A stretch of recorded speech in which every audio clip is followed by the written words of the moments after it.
So far away, Lucas, I'm kicking it old school today because my house fell apart this morning. What do you mean house fell apart? I can see you in a house. Yeah, I went to let down my blinds, because I put my blinds down so the lighting doesn't mess up, and my blinds fell off the wall.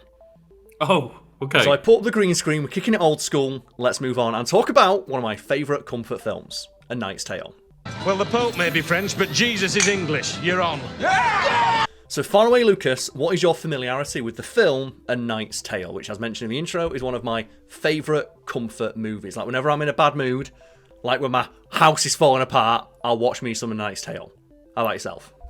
Okay, so I've seen The Knight's Tale a couple of times, but I have not watched it that recently, but obviously my first go-to answer when it comes to A Knight's Tale is obviously when Heath Ledger got cast as the Joker, everyone went, "What do you mean? It's just that guy from The Knight's Tale." No, they say it's that guy from Brokeback Mountain. I always was like, oh, it's the guy from A Knight's Tale. That guy whips ass. Also, the guy from 10 Things I Hate About You.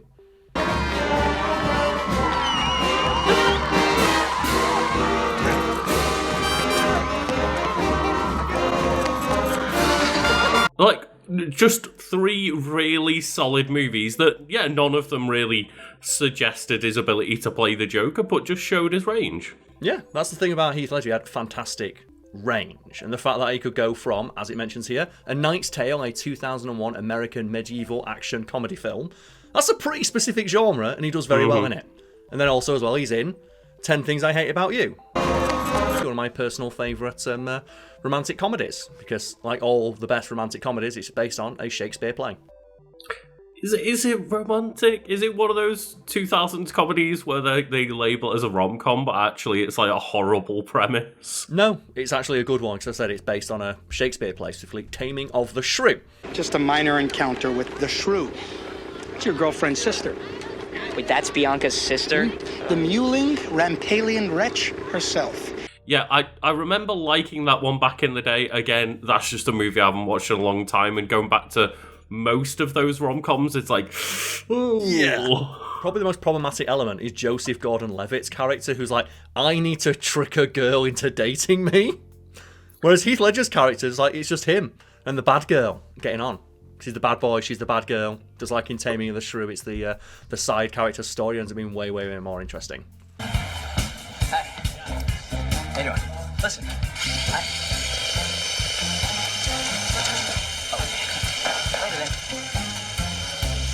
I love that film, but that's not the film we're talking about today. We're talking about A Knight's Tale, which was written, co-produced and directed by Brian Helgeland. The film stars Heath Ledger as William Thatcher, a peasant squire who poses as a knight to compete in tournaments, winning accolades and acquiring friendships with such historical figures as Edward the Black Prince, played by James Purfoy, and Geoffrey Chaucer, played by Paul Bettany.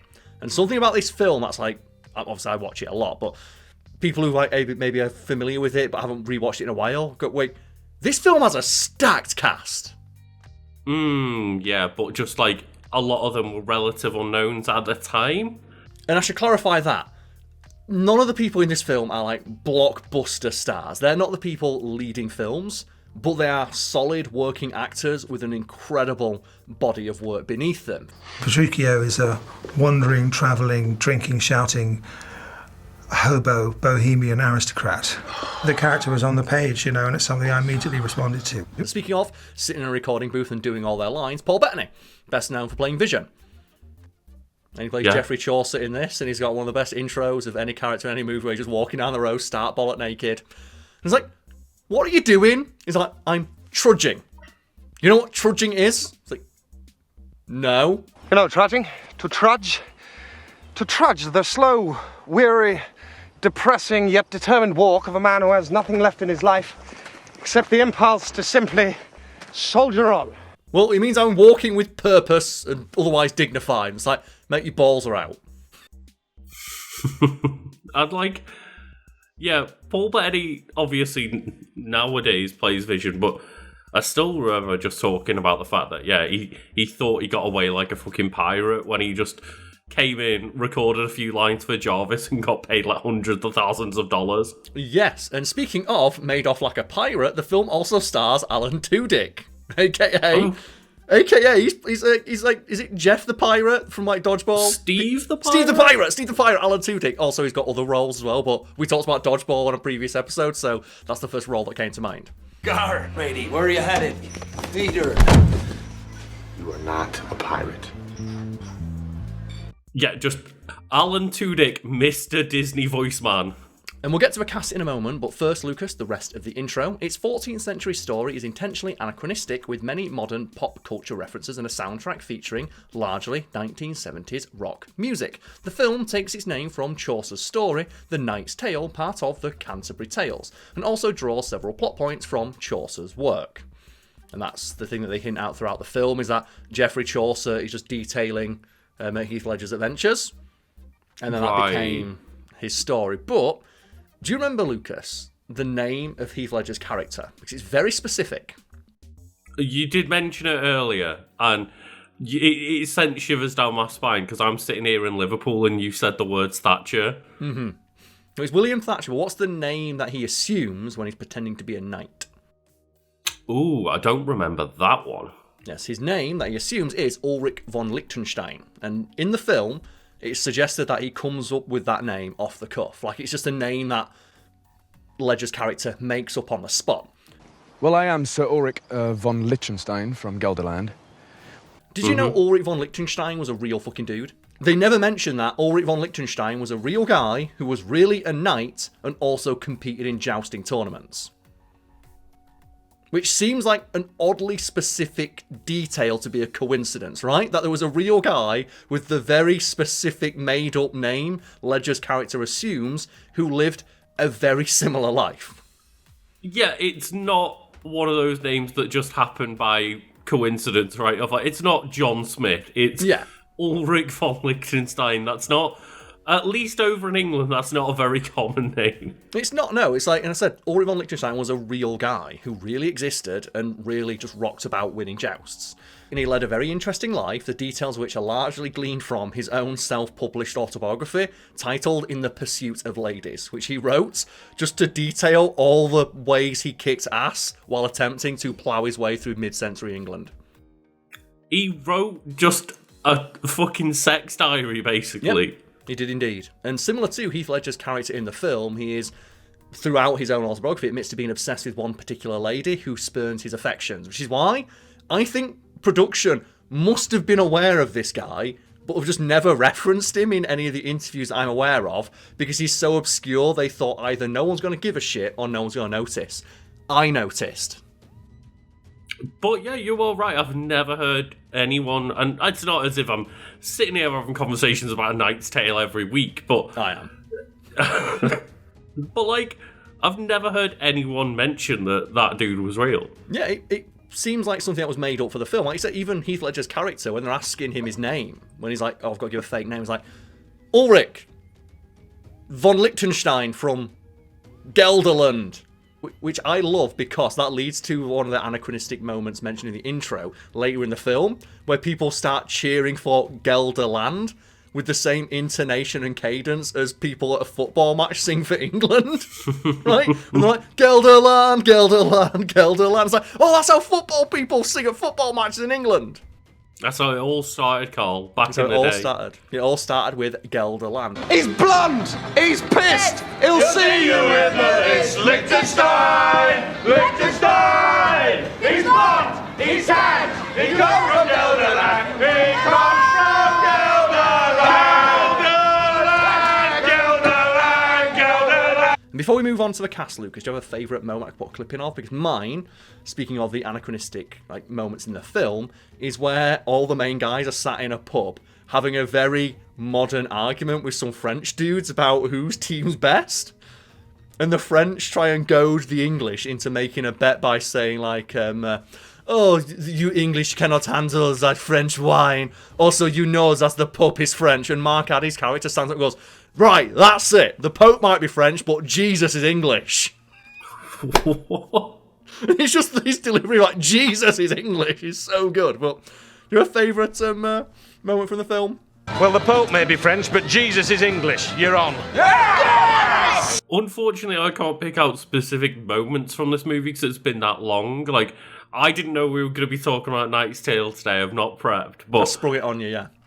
Yeah, I just generally really like the vibes of the movie and remember having a really fun time watching it. But yes, I'm going to have to lean on you for specific clips today. It's just a really fun, wholesome movie to watch, and I really do appreciate the camaraderie between the cast, which is as follows. So, Heath Ledger as William Thatcher, a brave and loyal peasant who has dreamed of being a knight since childhood, masquerading as a knight under the alias Sir Ulrich von Liechtenstein of Gelderland. My lords! My ladies! And everybody else here not sitting on a cushion! Which is just great, because I love as well, like, there's so many moments where just that comes up, and you see Heath Ledger after, like,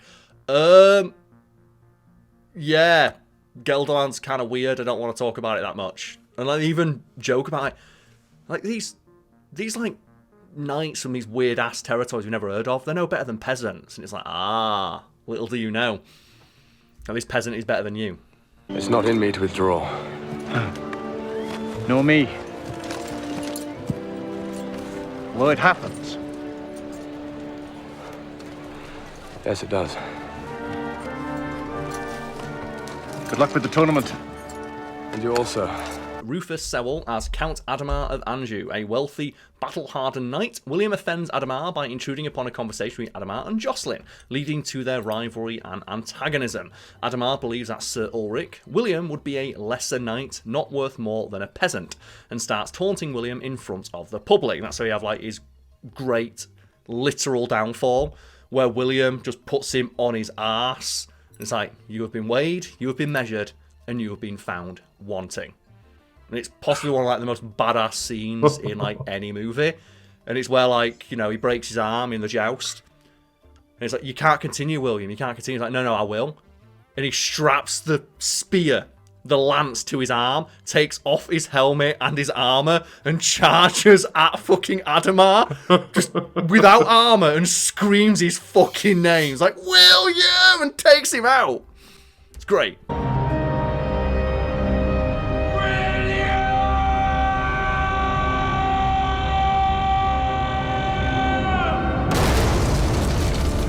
Like, can we just talk about jousting in general? Because, like... Jousting's rad. Jousting is terrifying. Oh, yeah. That's something they talk about during the film. Like, they have the great bit where Count Adhemar is talking to Jocelyn. It's like, it seems like a pretty brutal sport. It's just two guys with sticks pushing each other off a horse. It's like, well, yeah, but there's a lot more skill to it than that. For example, something that you'll notice a lot of the knights do at the very last seconds, they always lift their eyes up. And it's like, they take their eyes off their opponent for a split second, but it saves their eyes because, you know, a splinter might go through the slit in their visor. Yeah, you'll notice that, like, you know, Ulrich, William Heath Ledger's character, doesn't do that. And it's like, because he's a true knight, he never takes his eye off his opponent. He keeps his eye on the target. A true hunter. That's one of the ways that like, he earns the respect of the people, because he's just absolutely fucking fearless. He embodies like the spirit of being a knight more than the actual knights. And that's the thing, right, is that he's not a knight. That's part of the... And Lucas, you've not seen the film in a while, so I'm going to just see if you remember this scene as I remember it, because I thought the meaning behind it's pretty obvious, but apparently not. And do you know the scene where, like, you know, Prince Edward, the Black Knight, he comes to the stocks, and he lets William out of the stocks after he gets, spoilers, outed as not being a knight? Right, okay, yeah. Release him.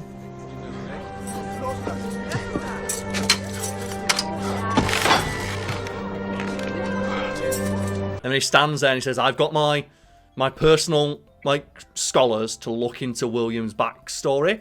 And it turns out he's actually descended from a great and noble line. As Prince... is beyond contestation. Now, Lucas, how do you read that scene?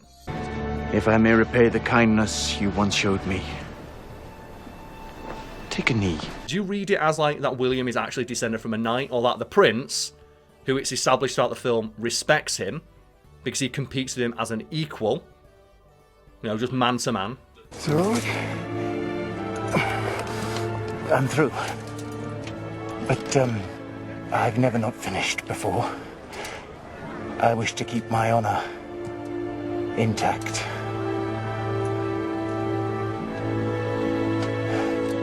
the prince is absolutely pulling shit out of his ass and just making it up of like, I like fighting this dude, I'm gonna knight him, I'm gonna make some shit up, knight him, and then I can legally fight him again. Yeah, he embodies the spirit of being a knight, and when he says the line of, as prince, my word is beyond reproach, that's him saying, no one's gonna fucking argue with me, so it doesn't matter what I say. Yeah.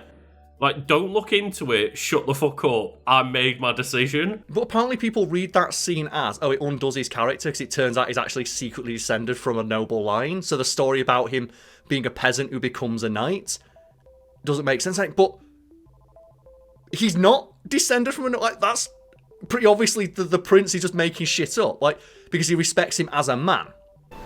Take a knee.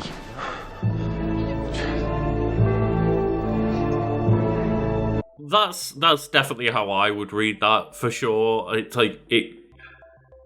Again, without seeing the movie in a long time, just that general premise and just vague memories of the movie, like, yeah, that's totally the prince just being like, shut up, guys, I want to fight this guy. Yeah, he embodies the true spirit of what being a knight means, and my word is law, so fuck you, I like the guy. Like, he's earned my respect, and I like him, leave him alone. But apparently, like, other people read it as, no, he's just like, oh, William is actually a knight, so it undoes his story. And folks at home, how do you read that scene? Because me and Lucas seem to be in agreement here, but I'd be curious to see if someone out there doesn't agree with that reading of it. And that confused me the first time I saw people talking about it. I'm like, I thought it was obvious that the prince is making stuff up. Well, if anything, it's not obvious. The obvious thing is to just take the prince for his word, right? Yeah, reading the scene literally. But I would like to think that the people making the movie have, like, just a little bit of nuance to them and are not making that scene very literally. Even for, like, an ostensibly quite silly film. But we move on now, Lucas, to the rest of the cast. Mark Addy as Roland, and people probably recognise Mark Addy as Robert Baratheon. But he's an esteemed, very accomplished British actor, and good on him. Me and Gaz and some fellas thought we could make a bob or two out of taking us clothes off. Strippers? As you say, not like blockbuster actor, just they've been in a lot of stuff, and every time you see them, you're like, hey, I know that guy, he's cool. That's Mark Addy, yeah. Like, just a solid journeyman working actor. And that's one of the things I always give Game of Thrones props for. And I will always be baffled that Hollywood looked at Game of Thrones, which filled out its cast with these journeyman working actors who've been in the industry for, in some cases, decades. Always working, always putting in, like, you know, a good performance, but never getting a chance to really shine. You had, like, actors like Ian Glenn, Mark Addy. And what did Hollywood learn from that? Not give these really well-travelled actors who've only now just been given a chance to shine on the slightly bigger screen. It's like, no, let's give these unproven younger actors huge Hollywood projects. And that's the thing, it wasn't necessarily the wrong lesson to cast the younger people, but they just aren't experienced enough to carry everything by themselves. And you generally see that, like, a lot of the heavy lifting is done around them, even in Game of Thrones. Yeah, it's like they gave, like, Maisie Williams, they gave her, like, an X-Men movie that got shit canned right. And it's like, she's a good actress, but you'll notice in a lot of her scenes she's carried by the other people in the scene with her. Someone worse than me would find you. There's no one worse than you. You never knew my brother. He once killed a man for snoring. Yeah, that's the thing, is pretty much all of them have, you know, a couple of trusted members around them at all times that are always the ones pulling them up by, like, the bootstraps, so to speak, of just they're helping their performances out. And yeah, it's not wrong to go cast Maisie Williams in The New Mutants, like, but if you look at that cast, it's a solid cast of young people, but just they didn't have anyone around them to, you know, pull it up a little bit. And that's no doubt a topic for another day, but it was always baffling to me of, like, how did you not look at all these great established actors who've been working for decades and not come to the realisation, like, wow, we should put these people in more stuff, they're really fucking good. Also, presumably, quite cheap. Yeah, and that's the thing, it's like, sure, for example, you know, you look at Sean Bean, he's a relatively big name actor, but from you only Sheffield. have to pay for Sean Bean to be in half a movie anyway. Yeah. Like Mark Addy's right surely, there. surely, like, you get the Sean Bean discount if you know he's going to die halfway through, so you don't have to pay him for the full price. Oh, man, it reminds me of a great story in regards to Kevin Bacon, where he accepted the role of the main guy in Hollow Man because he heard, it's a remake of The Invisible Man. He went, so I'm going to be invisible in this movie? It's like, yeah. He's like, oh, sick. He took the role sight on scene because he's like, well, I'm not going to be in the movie, am I? I'm going to be like Hugo Weaving. I'm going to sit in that recording booth and do all my lines. And apparently he got really pissed off when he found out they wanted him to be on set to play the Invisible Man, and they paint him blue or green or black depending on like what they need to key out. And there's like behind the scenes shot of him being painted head to toe, and you can just see on his face, he's like, for fuck's sake. You can see how annoyed he is that he has to be there to be a character who literally can't be spotted. And that doing this part would lead to a lot of what you would call real straight suffering, because he had to go to a lot of very unpleasant things as an actor. Part of the movie is completely painted blue. Sometimes he's completely painted black or green. The fact that he thought it was going to be the easiest paycheck of his life, and actually he's got to do every single scene just in the most ball ache of a way. Yeah, and he's got to be there for every single scene, but you can't see him on screen, so no one appreciates his performance. That's legendary. It's great, and you know what? We'll talk about that another day as well. It is a very, very demanding role. And cut it. So you want to be an actor? The job of the special effects people is to drive me insane. Every day they come up with some new technique to make me go insane. They haven't broken me yet. But we're not finished with the cast yet, Luke. So we have Alan Tudyk as Watt, a violent young squire who's obsessed with the greater things in life. He grows desperate, but is nonetheless a good friend of William. We have Paul Bettany as Geoffrey Chaucer, portrayed as a big-headed writer and ring announcer. He believes himself to be very clever and more intelligent than the others, although he has a terrible gambling habit, losing everything from his money to his clothes. And that's how they meet him. Trudging down the road, start bollock naked, and he says, feed me, clothe me, let me ride around that horse a bit, and I will, make you a fake ass, I think a piece of paper that says you're a noble guy. Like, I will forge that shit for you. And, I mean, in all credit to the guy, we've all been there. We've all been at the casino. You down all your chips, and you're like, I guess I'll get rid of my clothes. Yeah. I'll bet my clothes, sure. One last hand, right? You know what? That's a real gambler right there. Like, literally gambled the clothes off his back. Now, you see that? I do believe. Sir Ulrich. Thank you. And the cast continues, Lucas, with Shannon Sossamon. And that's the one actor in this film I'm not too familiar with the work of, but I did quickly look at her Wikipedia page, and she's largely acted in indie projects since then, and a band. She was in a band for a little bit, so well done her as a singer and a drummer, which... Oh, nice. Cool. Good for her. And she's the one character in the film that I'm not the biggest fan of, and not for the reason that other people are not a fan of her character, because she's basically sits there and gets wet as Heath Ledger's character gets his ass handed to him. She's like, if a real man would lose on purpose, and then they come back and go, actually now you got to win. So they have the bit where he's like his arm pulled out, right? After losing on purpose because she wants him to lose. And they say, my lady says that now you will not lose a single bout if you want to prove your love to her. She says that if you love her... Look, I know, I must lose. Is she not watching, huh? She says that if you love her, you will not lose another match. She says that if you love her, you will win this tournament. And people get annoyed at her character for that. The reason I don't like her character is because she looks eerily similar to a girl I dated for a little bit, and it freaks me out. Also, yes, I do have that much game. Because whenever I see man, she looks so much like that girl I dated for a little bit, it really weirds me out. Oh, God, that girl just kept flip-flopping on you. I see how it is. I'll be honest, if she acted the way that Jocelyn does in that film, it would not have been a very long relationship. Because it is brutal what she does to Heath Ledger's character. Where she tells him lose on purpose. It's like, why would I do that? Well, is winning more important than my love? It's like, well, no, but also, we literally bet all of our money on this. It's like, can I not have both? No? It's like, no. And just the fact as well, you see him just get... I love as well when Mark Addy comes up and says, well, withdraw from the competition, lose that way. He's like, nope. She wants to just watch me get annihilated by lance after lance after lance. And they have the shot where she's looking at him get injured. And she bites her bottom lip as she's getting off on it.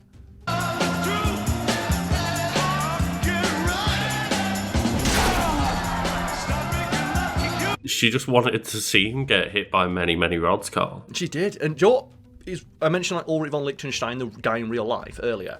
That's kind of what happened to him, because the girl he was in love with, who just kept spurning his advances, would do shit like that to him. For example, she told him, "Hey, if you love me, wait outside my window with the lepers that gather below my castle. Like, hide among them, and I'll let you up to my room." And he just stayed there all night, and she just fell asleep and never let him in. And then another time, he's like, "Oh, prove your love to me." So he cut his finger off and sent it to her. I was actually, no, he said he'd injured his finger in a jousting tournament for her, and he's like, "I don't believe you." So he cut his finger off and sent it to her. And she's like, "Oh, that's really nice." And again, I've never heard anyone who worked on A Knight's Tale talk about this guy. But clearly he has to be an influence, right? Mm-hmm. Because it's too close. There's too much stuff in the film that is close to that guy's life, at least as he tells it in his book, which was released hundreds upon hundreds of years ago. I don't understand women. Nor do I, but they understand us. Maybe not you. And have you done, like, a cursory bit of research to see, like, whether they've ever mentioned him before? As far as I'm aware, no, because I've written a couple of articles on Ulrich von Liechtenstein, like, the guy, and at no point during the research did it ever come up that he's the influence for Ulrich von Liechtenstein in A Knight's Tale.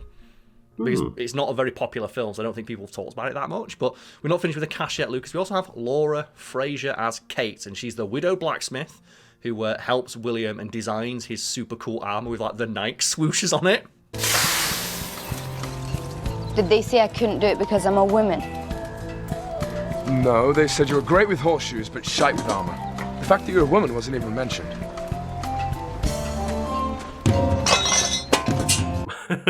And people might recognise Laura Fraser's name because she's a Scottish actress who's probably best known for playing Lydia Rodart Quayle in Breaking Bad.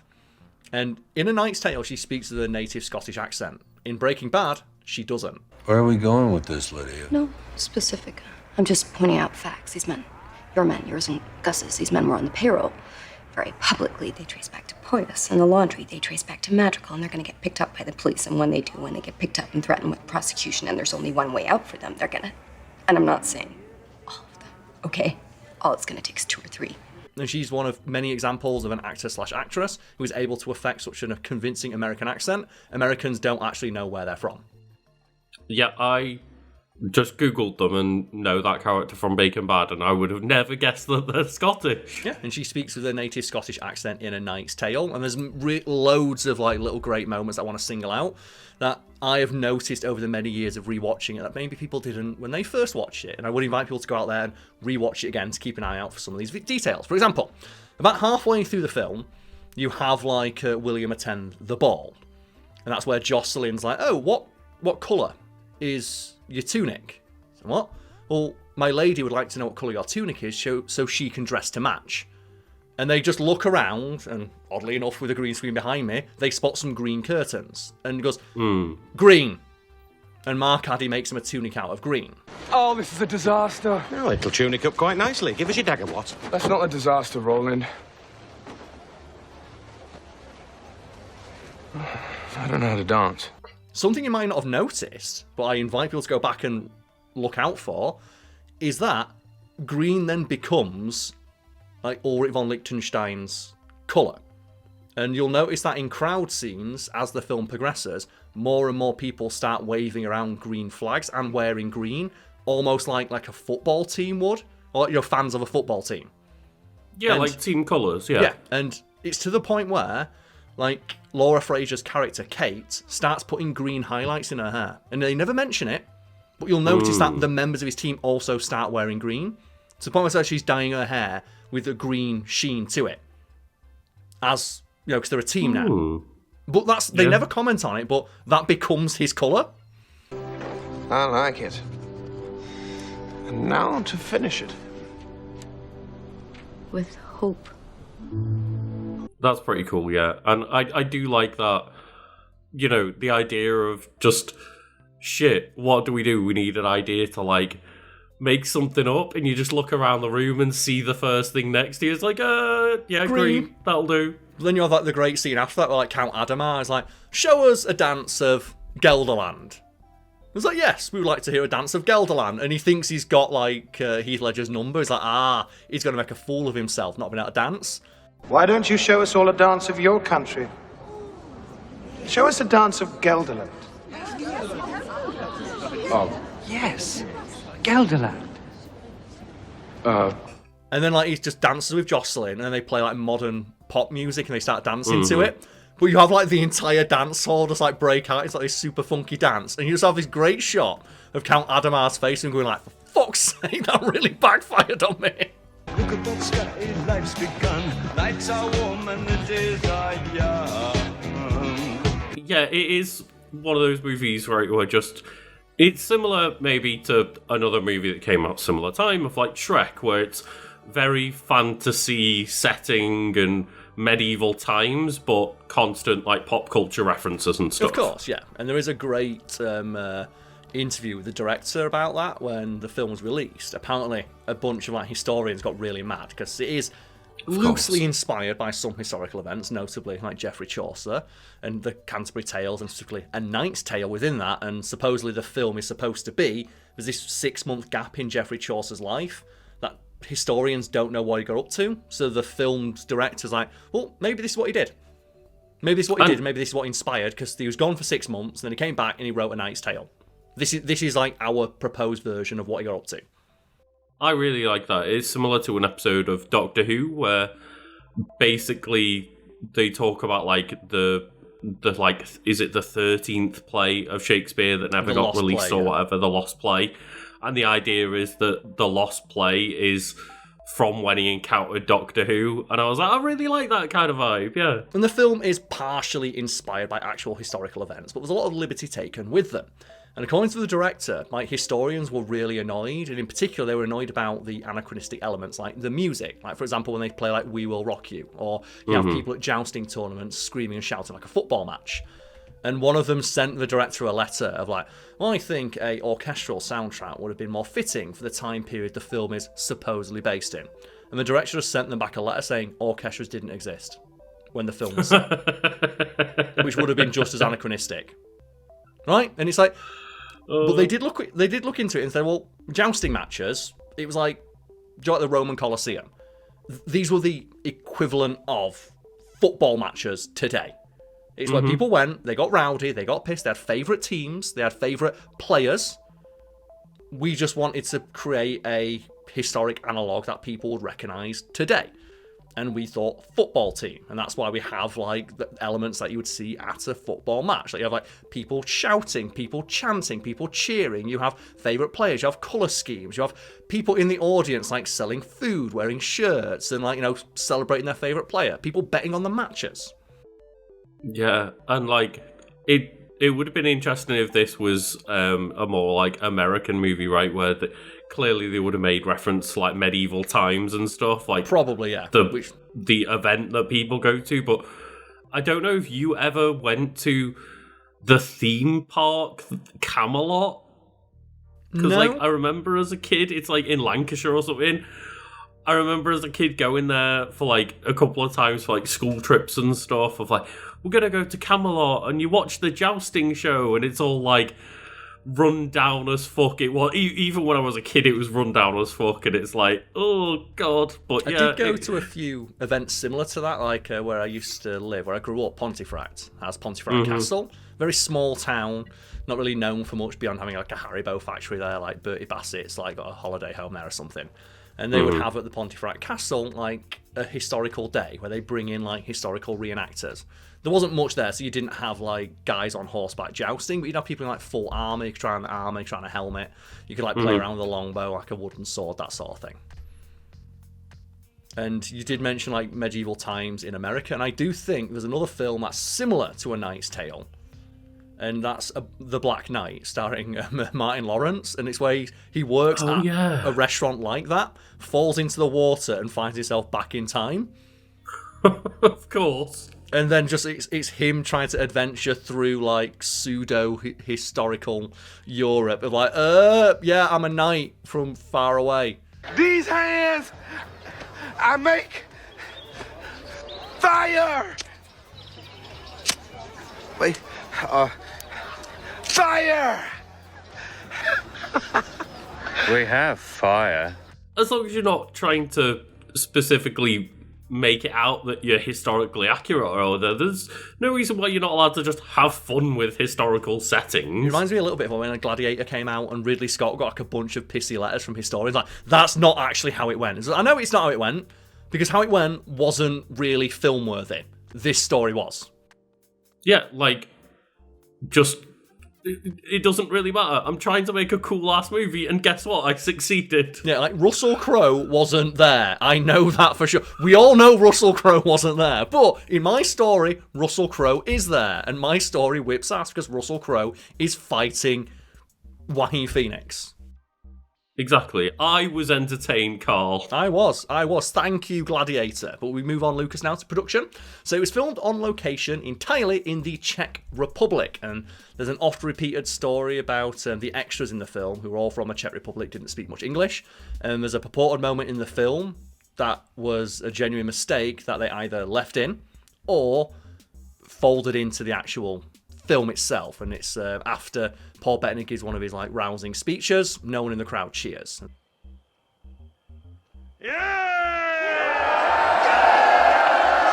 And you have Mark Addy just go, yeah! And all the crowd cheers. Supposedly that was an ad-lib from Mark Addy. And like, yeah. If they'd planned that moment more, you could imagine there being someone with like the applause now sign, right? Like, and that's the story as I've heard it, but knowing how films are made, I don't think they'd have got the perfect shot of Mark Addy doing the yeah and the entire crowd erupting in cheers. I think more likely what happened is that happened in a rehearsal and they thought it was funny and added it to the film. But I will do some additional checking to see what the veracity of that tale is, but I thought I'd better mention it because if I don't, someone in the comments will. Here's a great moment. The crowd was supposed to cheer after you finished the speech. And because they couldn't speak English and it hadn't been translated properly, when you finish, they don't cheer. And Mark Addy actually prompted them to cheer. So we later shot a close-up of him doing it, but it became this great moment that was really unscripted. That sounds like an ad-lib that then got recorded properly after they did it the first time, yeah? Yeah, as is the case with a lot of those purported like things that actors came up with on the day. It's like, well, the camera is there. They don't film actors dicking around. Like, when they're filming, they're intending to capture the scene. Right? You mean like, they don't just capture coverage with 10 cameras all at the same time? Sometimes they do. That's more for like stunt scenes, not dialogue scenes. But we move on now, Lucas. Lancers were created that will convincingly explode upon impact without injuring the stunt riders. And this is such a funny story. I made an entire fact theme video about it. The body of each lance was scored so that it would break easily. The tips were made of balsa wood. Each was then hollowed out and the holes filled with splinters of said wood. And, Lucas, have a guess what they also filled the lancers with. What do you think would look akin to a wooden splinter on film? The first thought that I had was just some kind of like foam. Not foam. I'll give you a clue, it's a foodstuff. A foodstuff? A foodstuff.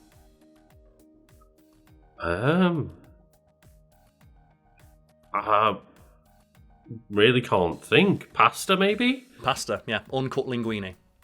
Oh, okay. Do you know when you like break a piece of pasta and it shatters into a million pieces? Yeah. They thought, well, that on screen that'll look convincing like wood if it's mixed in with other pieces of wood.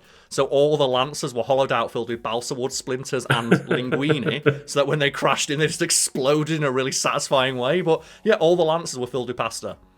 Yeah, because there's that whole thing, right, of there's not a way to break a piece of spaghetti into two. No, like it's. I think Mythbusters have tried to do it right. It's impossible, just the physics behind how you apply force to a piece of pasta, but it does shatter in a very satisfying and filmable way.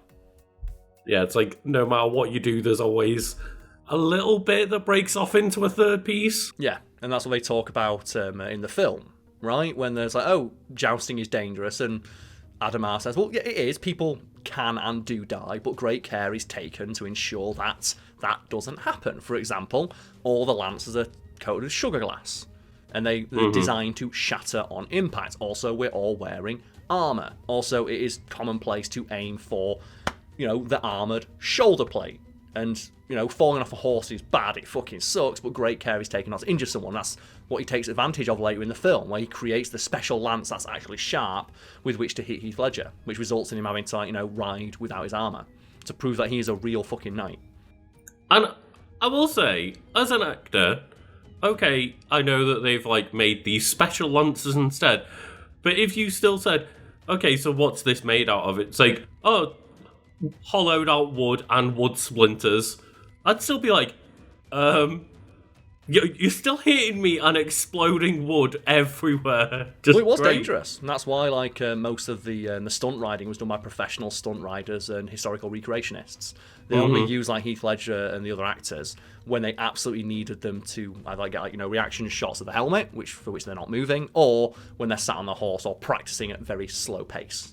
Heavily armoured men with trees under their arms trying to hit each other's heads. Yeah, it's a really easy thing to not have the actual actor in for because they're covered in an entire set of armour, right? And speaking of the armour, Heath Ledger's principal suit of armour was made of metal, and it was created by the UK-based Armadillo Limited. They also created several stunt replicas of this armour. Count Adamar's armour and all the jousting armours for men and horses were made from lightweight, flexible polyurethane resins. They were plastic, but a lot tougher, a lot lighter, allow for a lot more freedom of movement, which is a great joke in the film, where Laura Fraser's character's like, hey, I've created a new way of tempering the steel that makes it lighter, but just as strong. And they're joking about the fact, like, it's never going to protect him, it's never going to protect him. It's like, I found a new way to heat the steel. It's thinner, smaller, but just as strong. One of these? The marks of my trade. Should another knight admire the armour. will you let me test it? And they hit Heath Ledger with the big piece of wood, and he stands up and goes, I'm fine.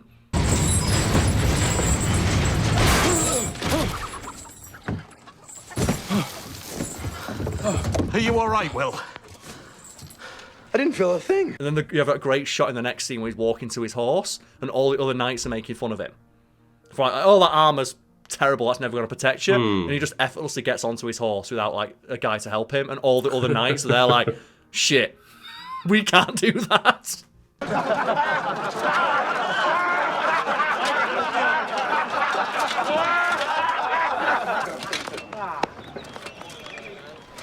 Just to bring it back there a second, did you say that the company was called Armadillo? Armadillo, yes. Not spelled like the animal. Well, that's a good fucking name for a company that makes armour, right?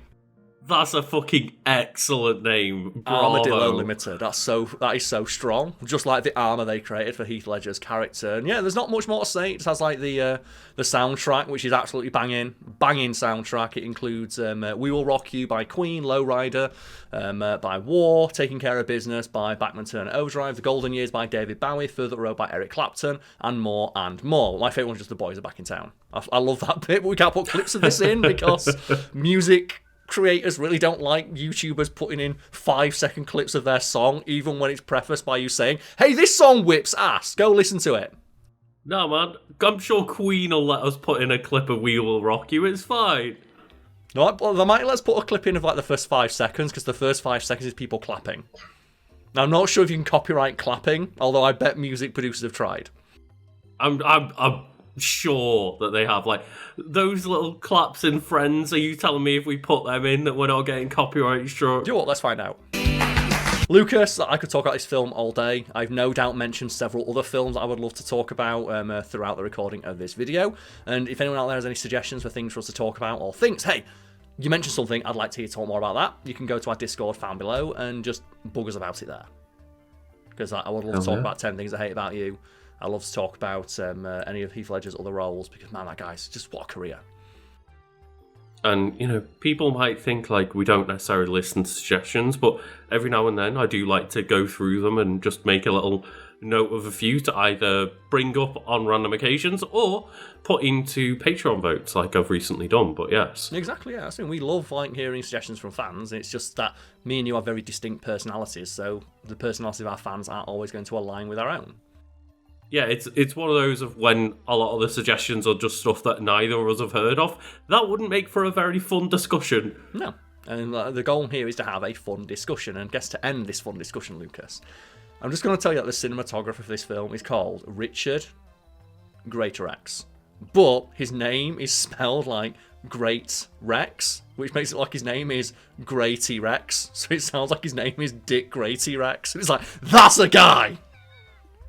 That's one hell of a name. That is one hell of a goddamn name. Dick Grey T-Rex. Fucking yeah. That's almost as good as Ulrich von Liechtenstein.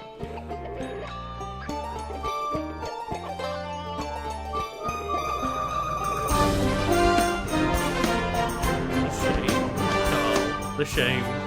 So Lucas, we are here at the end of a Wiki Weekends video, and we're supposed to be giving a shout out to members of our Patreon right now, but we've got a confession to make, haven't we? Yeah, shout out to Karl for doing the entire show without recording any of it. Because I spilled this cup of tea onto my keyboard. Here's the clip of it happening without proper audio, because when I spilled the tea onto my keyboard, it pressed stop on the recording. And Karl, just as a special thank you, we always like to end our Wiki Weekends videos with a shout out to the people on our shout out tier on our lovely Patreon. I just spilled my tea. Okay. No, it's fine. Let's go. Okay. Karl spilled his more tea. Important than my keyboard, which is now going over here. We've been paid money to ignore Karl spilling tea. It's okay. I guess I know what I'm using some of the Patreon money for this month. Oh, so, you know, we're going to do the round of shout-outs all again to make sure that it's all in nice audio quality. Yes, because we do want to shout out the people supporting us on Patreon in the highest quality we are able to, even though it was very funny when I spilled the tea. It was. But Karl, who is the first person we've got to shout out? Well, that is, of course, Be of Awesome. And these names are in no particular order, unless you consider alphabetical order to be an order, in which case they're totally in order, and Be of Awesome, like, you know, is at the front of the queue. If anyone out there would like to subscribe to our Patreon as a name that starts with an A, if Aaron A. Aronson's out there. I was going to make the joke. I was about to make the joke, just the Aaron A. Aronson coming in, but yes. You did good, kid. Ta. What's your name? Be of Awesome. Sorry? If Aaron A. Aronson is out there and wants to subscribe and wants to go ahead of Be of Awesome, you're more than welcome to. But for now, Be of Awesome is the front of the pack. But they're trailed closely behind by who, Lucas? Well, I hope that we're getting the name right this time, because we, you know, do this monthly, but the person pointed out mid-month that we've been getting their name incorrect. It's not, in fact, Dan Daly. I believe it's Dan Dilly. And I hope we're getting that right, and if anyone else has a problem with the pronunciation of that name, let us know. We're just here to show appreciation for the people on the highest tier on Patreon, and hopefully Dan Dilly is the right way to say it, and we really appreciate the fact that you're, like, putting up with us mispronouncing your name. I really appreciate it. Thank you very much. We can only apologise, and I will say that Dan Dilly is much more fun to say, because it does mean that I can say Dan Dilly Dally Shilly Shally. Yes? Oakley. Dan Dilly. Oakley dokley. Yes, and the next person we'd like to give a shout out to is simply Judge Dredd. And I'd like to think that's the actual Judge Dredd who's just like, you know what? I'm sick of just, like, you know, shooting criminals and riding around on, like, the Lawmaster in Mega City 1. Let's go just watch some Wiki Weekends. So thank you to Judge Dredd. DNA is a perfect match for Judge Dredd. It's a lie! The evidence has been falsified! It's impossible! I never broke the law! I am the law! So I guess shout-outs to Judge Dredd, like, as you say, you are the law, but you're also a legend. I like to think of, you know, the amount of times you hear, like, people being like, well, I'm a truck driver and I listen to podcasts all day while I'm driving. Just Judge Dredd on their bike going through Mega City 1 with, like, the Wiki Weekdays podcast just playing in the corner. Like, if it was me riding through Mega City 1 on a cool motorcycle, I'd be listening to Synthwave, but this Judge Dredd likes to listen to our podcast and our video, so well done you. Clearly a person of taste, Karl. And the last person of taste that we've got to shout out today is We Won King Day Willy Wonka. And I just always have to shout them out of just, you know, you've been here for a good time, not a long time, but I inspire everybody else. We do appreciate everyone for just watching, not necessarily financially supporting, but if anyone thinks they can come in with a more baller name than We Won King Day Willy Wonka, I implore you. As we said last time, if anybody out there wants to test the limits of how long a name on Patreon can be, give it a go. Because so far, We Won King Day Willy Wonka is the longest name we have to shout out. And also, that name is up here forever now. Like last time we did one of these like recordings and shout outs at the end, just the entire time I was making a cup of tea after the fact, like doing the edit, it's just Woo Wonking Day Willy Wonka, like a spell to ward off evil or like witches or something. Woo Wonking Day Willy Wonka. Woo Wonking Day Willy Wonka. Woo Wonking Day Willy Wonka. Well, and hopefully to ward off the evil that is this channel going away anytime soon, which we're not planning on, but just, hyperbole. Where are and you all going that. with this? Yeah, I just say, support us on Patreon or watch the videos till the end like you're doing currently. Share, like, subscribe, all that good jazz, and thank you for watching. That's the thing. Anyone who's watching this conversation right now has watched to the very end of the video, and for that we can only say thank you. Of course, yes. Thank you very much. Have a lovely day. Have a nice day.